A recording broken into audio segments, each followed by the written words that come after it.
ఇక తెలుగునాట మరోసారి ఆసక్తికరమైన కాంబినేషన్ తెర మీదకొచ్చే అవకాశం కనిపిస్తుంది. ఇక బాలకృష్ణ, క్రిష్, జాగర్లమూడి కలయికలో ముచ్చటగా మూడో చిత్రం రూపుదిద్దుకోనుంది.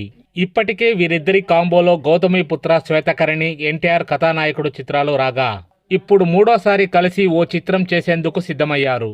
అంతేకాదు ఈ సినిమాతో బాలకృష్ణ కుమారుడు మోక్షజ్ఞ కూడా సినీ రంగ ప్రవేశం చేయనున్నట్లు తెలుస్తోంది.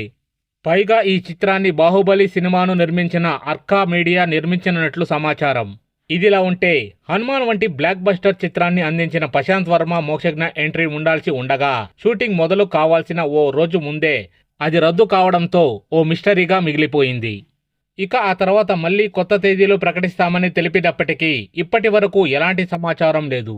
ఇక తీరా ఇన్నాళ్లకు మోక్షజ్ఞ సినిమా ఎంట్రీపై అప్డేట్ రావడంతో నందమూరి అభిమానుల ఆనందానికి హద్దులు లేకుండా పోయింది.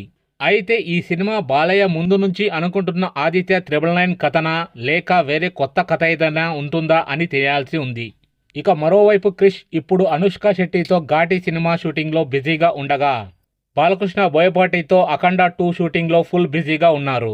ఇక ఈ మూవీ అనంతరం బాలకృష్ణ, గోపీచంద్ మలినేని దర్శకత్వంలో చేయనున్న చిత్రం జూన్లో ప్రారంభం కానుంది. ఇక ఈ నేపథ్యంలో నవంబర్, డిసెంబర్లలో ఎప్పుడైనా ఈ చిత్రం పటాలెక్కనుంది. ఇక అన్నీ అనుకున్నట్టు జరిగి ఈ సినిమా షూటింగ్ మొదలైతే ఇక బాలయ్య, నందమూరి అభిమానులు అదుపు చేయడం, సినిమాపై ఏర్పడే బజ్ ఓ రేంజ్లో ఉండడం ఖాయమని అంటున్నారు.